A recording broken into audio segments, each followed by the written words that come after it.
Bueno, antes de empezar con las preguntas y las respuestas, yo tengo que hablar sobre la historia, que es la maestra de la vida, y es lo que nos ayuda a entender mejor el presente, porque no hay texto sin contexto y tampoco se puede saber sobre la realidad de hoy sin conocer el pasado, de dónde venimos. Siempre hay que contextualizar para entender mejor las cosas.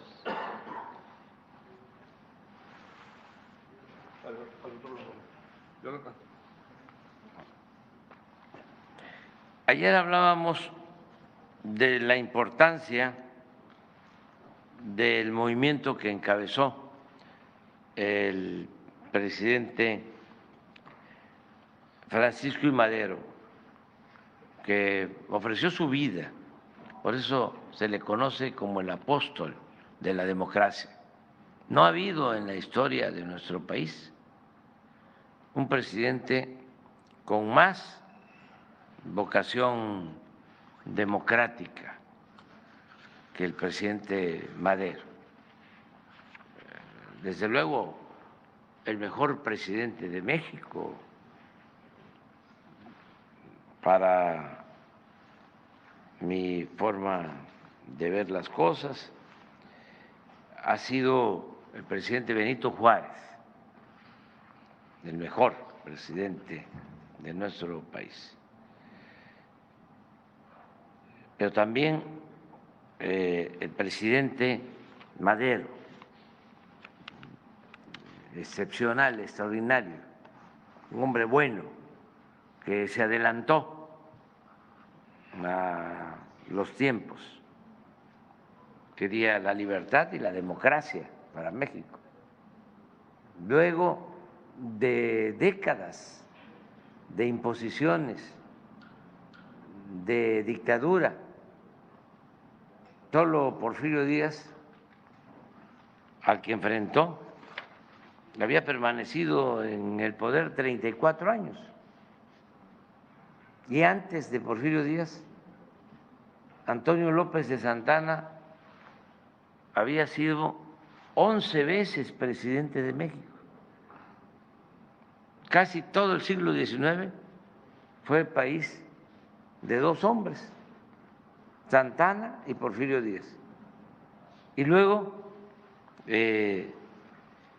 surge esta figura excepcional que es el presidente Madero, que busca hacer realidad el lema del sufragio efectivo, voto efectivo, que efectivamente el pueblo elija a sus autoridades, y la no reelección. Esa es la bandera de Madero.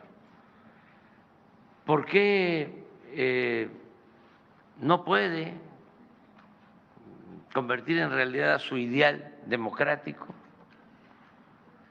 Primero, porque era muy difícil desmontar ese régimen autoritario de tanto tiempo, toda esa estructura de dominación, esa manera de pensar también. Aún con la revolución siguieron existiendo los intereses creados, los grupos que se oponían a que se liberara a los peones acasillados, a que se tratara mejor a los obreros, a los mineros, con salarios justos. Habían jornadas en el Porfiriato de 16 horas. diarias, sueldos realmente muy lamentables, no alcanzaba para nada, el obrero tenía que vivir endeudado, las tiendas de raya, no había libertad, no había democracia.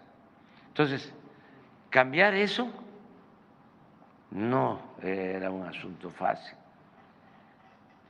Solo podía haberlo logrado y desde entonces hubiésemos tenido democracia en nuestro país si se hubiese aliado con Zapata, que luchaba en el sur para que se respetara el derecho de los campesinos a la tierra. Pero al principio se entendieron, pero luego hubo quienes se dedicaron a dividirlos al grado de que hubo un rompimiento lamentable, porque Madero hubiese convertido su ideal democrático en realidad si se hubiese apoyado en los campesinos. Y así como enarboló la bandera de la libertad y de la democracia, hubiese enarbolado también, junto con los zapatistas, la bandera de la entrega de la tierra a sus verdaderos dueños, a los campesinos. Pero no hubo ese acuerdo y se quedó sin base social y se quedó como en el aire, indefenso, y los integrantes del antiguo régimen, un embajador cuyo nombre es preferible olvidar, del peor embajador que ha habido de Estados Unidos en México, y los oligarcas porfiristas de entonces, la prensa completamente vendida, alquilada a los potentados. Todo eso y la falta de apoyo pues llevó a que los militares dieran un golpe de Estado y asesinaran a este hombre bueno, al presidente y al vicepresidente de México. Tardó 13, 14 meses de presidente, muy poco, pero nos dejó una gran enseñanza. Y hablé de Madero ayer y ahora estoy de nuevo hablando de Madero porque me corresponde tratar el tema de la vida de Emiliano Zapata y hay una relación estrecha. Acabo de decir que si se hubiese dado esa alianza, otra situación hubiese sucedido, otra fuese la historia. Empiezo diciendo que, a diferencia de Madero, la vida de Emiliano Zapata está más vinculada a la tierra y a las enseñanzas que se obtienen en los antiguos pueblos de México, porque Madero, y eso también es una cuestión excepcional, decidió enfrentar a la dictadura porfirista, aún siendo de clase acomodada, hacendado.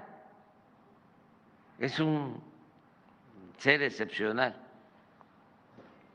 porque toma conciencia, se prepara y era tan humano que se da cuenta de que se cometían muchas injusticias. Él se da cuenta, por ejemplo, y denuncia el exterminio a los pueblos yaquis y el exterminio a las comunidades indígenas, a pesar de su origen, de la alcurnia, de venir de familia acomodada, él asume la defensa de causas justas. Zapata está más vinculado a la tierra, a las enseñanzas que se obtienen en los antiguos pueblos de México. La historia del movimiento zapatista, aunque ha sido motivo de varios trabajos de investigación y de exhaustivas tesis, como la del historiador John Womack, se llama, el libro lo recomiendo a los jóvenes, Zapata y la Revolución Mexicana. Es una investigación de muchos años, de todos los archivos de los pueblos. Esta investigación de Womack y de otros. Pero toda esta historia podría resumirse solo contando lo sucedido en Anenecuilco, el pueblo natal de Zapata, un pueblo que también el 10 de abril, por ejemplo, que se recuerda el día en que asesinan a Zapata en Chinameca, en Morelos, por una traición. 10 de abril de 1919 lo asesinan. Entonces, ir a Morelos, a los pueblos de Zapata, es otra visita, así como venir a Baja California Sur, para los que pueden, porque es nuestra historia. El que tiene posibilidad puede ir al extranjero, pero también es importante conocer México, porque es un gran país, que no quede la menor duda. México es una potencia cultural en el mundo.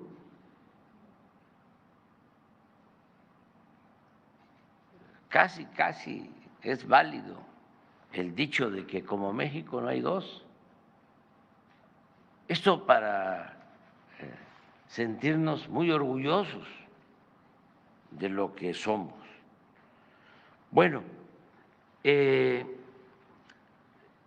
la historia del zapatismo se puede contar con lo sucedido en Anenecuilco, el pueblo natal de Zapata, uno de los muchos pueblos que padecieron la invasión de sus tierras por parte de hacendados porfiristas. Siempre se habla de invasiones y de cómo la gente humilde, pobre, invade para poder tener un terreno y vivir en una casa humilde. Pero en el porfiriato no eran así las invasiones,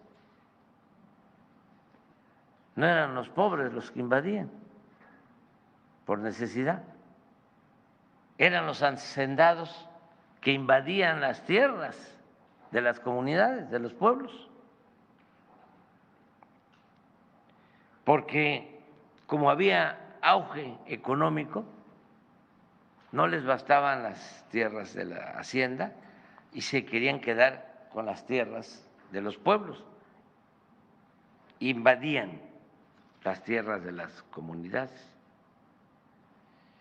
En aquellos tiempos, antes de la Revolución,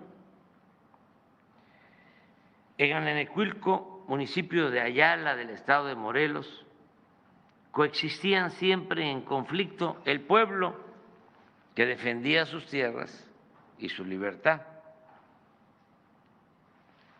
Y la gente de la hacienda, los hacendados, fundamentalmente de las haciendas, en el caso de Morelos, cañeras, la hacienda que estaba en Anenecuilco se llamaba El Hospital y era la hacienda de una familia Escandón que vivía en la Ciudad de México, muy cercanos a Porfirio Díaz. Estos hacendados, por prepotencia e influyentismo, porque ellos ponían a los gobernadores, los hacendados de Morelos ponían al gobernador, se habían acostumbrado a invadir cada vez más las tierras que desde los tiempos de la colonia pertenecían al pueblo, como se demostraba con títulos y planos de siglos atrás. Los pueblos tenían sus títulos, incluso cuando nos invaden los europeos, se decide respetar las tierras de los pueblos indígenas. Y hay títulos de ese entonces. Sin embargo, por el auge porfirista, el auge de la producción de caña, necesitaban más tierra y también más brazos, porque al momento de quitarle las tierras, ¿qué iba a hacer el indígena, el campesino? Pues tenía que ir a trabajar de peón a la hacienda. En toda la colonia no creció la población en México, había más habitantes cuando llegaron los europeos que cuando México logró su independencia 3 siglos después. ¿Por qué se diezmó la población? Por las epidemias, sobre todo por la viruela. Entonces, desde entonces se hablaba de la falta de brazos y esto llevó a que desde España se expidieran las famosas leyes de Indias para que al indígena no se le esclavizara y se le considerara como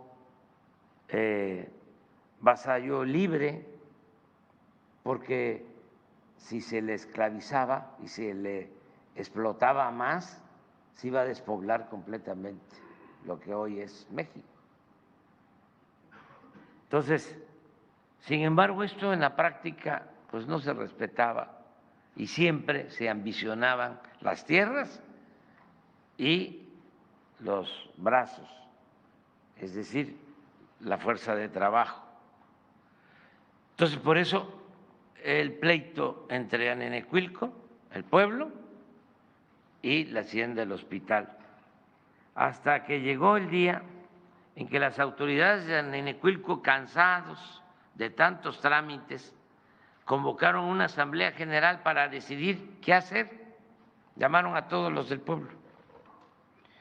Pues iban a Cuernavaca y como el gobernador era un empleado de los hacendados, los escritos que llevaban pidiendo justicia, el gobernador se los remitía a los hacendados. En una ocasión, el dueño de la hacienda del Hospital le contestó al gobernador de manera grosera, ofensiva, expresando, abro comillas, dígales a los de Anenecuilco que si quieren sembrar, que siembren en maceta. Todo esto pasaba en ese entonces y por eso se convocó a esa asamblea fuera de lo normal, extraordinaria, porque la costumbre era que se tocaban las campanas para llamar a las reuniones, a las juntas. En esa ocasión se hizo de boca en boca, en sigilo, para tomar una decisión muy importante, una decisión trascendente. Se reunieron e informaron los representantes mayores, que eran los que hacían los trámites. Le dijeron al pueblo, abro comillas, ya no podemos, necesitamos sangre nueva, necesitamos otra directiva con jóvenes. Y ahí en esa asamblea se eligió a un joven como representante del pueblo, a Emiliano Zapata, que hablaba poco, lo único que dijo fue, ¿me van a apoyar?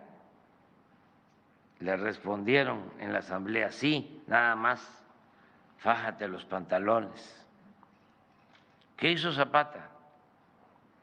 Fue una vez, 2 veces a hacer las gestiones, a entregar los escritos, presentó sus denuncias, se dio cuenta que así no se iba a lograr nada. Organizó a los campesinos y decidieron quitar las cercas y rescatar la tierra que les correspondía. Y ahí comenzó el movimiento revolucionario para restituir las tierras que las haciendas les habían arrebatado a los pueblos de Morelos y a los pueblos de todo México. Así se reafirmó una enseñanza mayor. Esto es para todos y para los jóvenes. No al abuso, no a la prepotencia, sí a la justicia. Aquí ya termino, porque me llevaría mucho tiempo. Pero nada más quiero destacar algo que considero muy importante.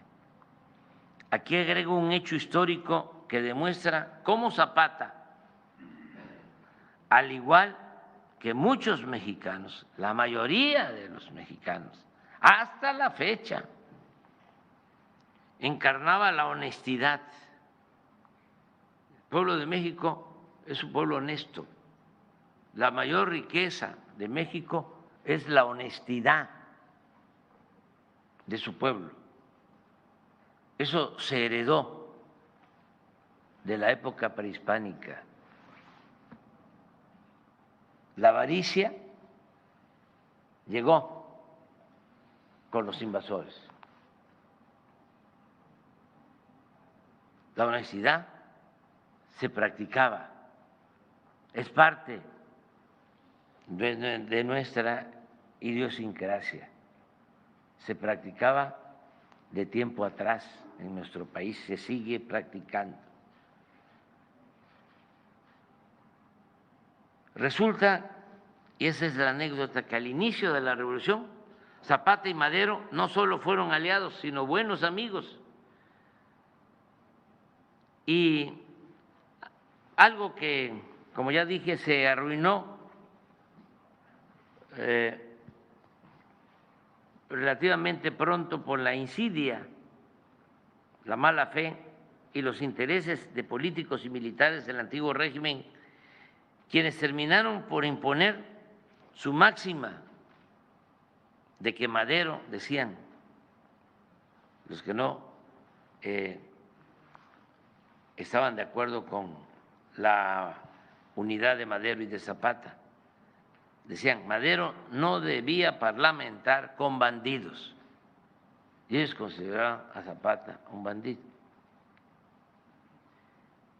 Y terminaron logrando esa separación, muy lamentable, porque, ya lo dije, lo repito, dejaron a Madero sin base social y en los brazos de los militares golpistas del régimen de Porfirio Díaz, que le quitaron la vida.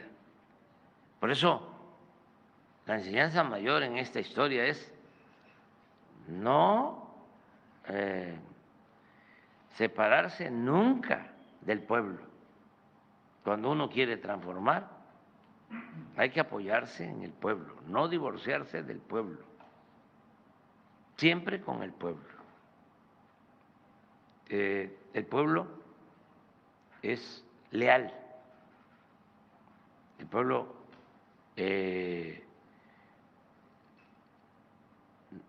no es como piensan algunos, malagradecido, no. Se puede uno confiar, apoyar en el pueblo, confiar en el pueblo. A mí me han sacado a flote siempre los de abajo, siempre ha sido el pueblo. Los de arriba me han querido destruir políticamente y quien me ha sacado siempre a flote ha sido el pueblo, en toda mi historia pública, política. Pero la anécdota trata de cómo el 8 de junio de 1911, al día siguiente de su entrada triunfal a la Ciudad de México, Madero invitó a su casa a Zapata. Lo escuchó y de manera espontánea, no sin ofenderlo, sino pensando que de esa manera le agradecía, le ofrece gestionar que se le dé un rancho a Madero en premio a sus afanes en favor del triunfo, por los servicios que había prestado a la revolución. Pero Zapata le explica con sencillez, tampoco con prepotencia, sino entendiendo de que era un planteamiento de buena fe. Le dice Zapata con sencillez que él no entró a la revolución para hacerse hacendado. Esa es la honestidad de los dirigentes. Ese es el ejemplo que se debe de seguir. Es preferible heredar a los hijos pobreza, pero no deshonra.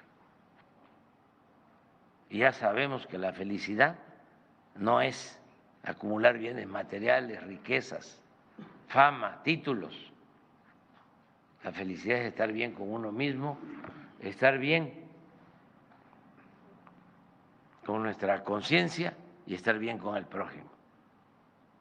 Eso es lo que quería comentarles, porque si no, se van retrasando las clases y tengo que terminar ya pronto. Mañana vamos a hablar de Villa. Mañana corresponde a Villa.